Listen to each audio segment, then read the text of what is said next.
بسم الله الرحمن الرحیم. سلامونه. هیله ده چې سلام علیکم. هیله ده چې ښه اوسئ، صحتمند اوسئ، روغتیا او سلامتیا مو غواړم. شاوخوا د کورونه ورځ په ورځ رنګونه تازه کیږي، نوې آبادۍ کیږي، خو د هغې لاندې یو خورکۍ ده چې لا هم د ژوند پر هماغه حالت دی چې یو زړه خیمه ده، لږ د خټو جوړ کېږدۍ دي او دوه درې کټه دي، هغه تشناب دغه ژوند خورښۍ صحت د ښه دی، خوشحاله اوسئ.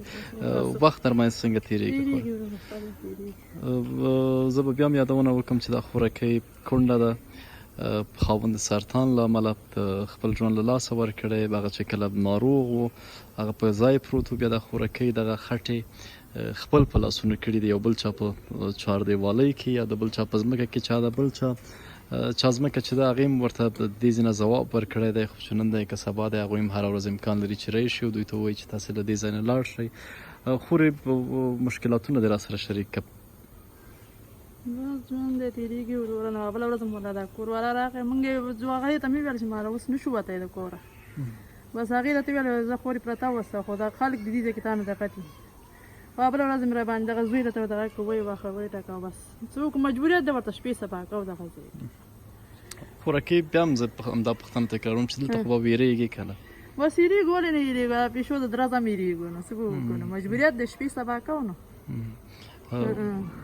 ګرمۍ څنګه تېرېږي؟ بس ګرمي داسې ګرمي چې اور راښکته یې په شخانه کې نو یو بیټري وه، هغه بیټري مې یوړه دغه مې کړله، خو بله بیټري مې پرې واخیستله، هغه هم سم کار نه کوي. نو ګرمي زیاته ده، داسې ګرمي ده. ناروغي دې څنګه ده؟ ناروغي مو اوس ښه ده شکر، هغه ډېره الله ته ښه وه. څو اولادونه تا ته تر غاړې دي؟ 15. دې 15 کې کوم دانی مکتب وایي؟ هو دغه 3 دانې وایي او دا 2 نه وایي، یو چې دی هغه دوکان ته د سهار ځي او ماښام را ننوځي، هغه ما بله ورځ عملیات شو. کله چې د خاوند ژوندی و د ژوند ښه و؟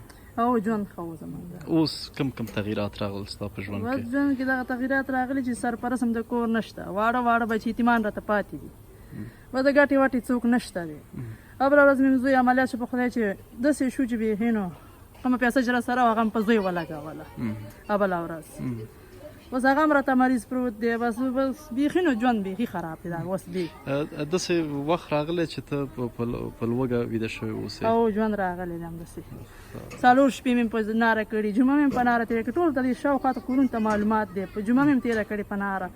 په دې دومره لویو بنګلو کې خو معلوم ده چې دا ستا ژوند ورته د دې کړکیو نه ښکاري، معلومیږي.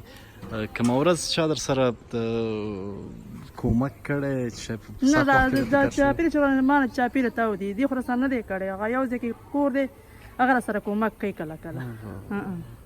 ښه، په هر صورت خورکۍ دغه دا ورته ته وشماره، دا هم هغه چا چې سره مرسته کړې هغې ته دعا کوه.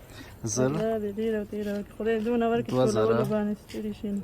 3000 4000 5000 6000 9000 9000 9200 هغه د چا چې دي د هغې اولادو ته، د هغې فامیل ته، د هغې خدای دې سر توری نه نو امین کړي، خدای دې دغه کړي، امین کړي، امن کړي، وساتي سره زمونږ، امین کړي، خدای دې یو پرده وساتي. بس بیا به موږ هڅه کوو چې راتلونکې میاشت لپاره بیا هم راشو.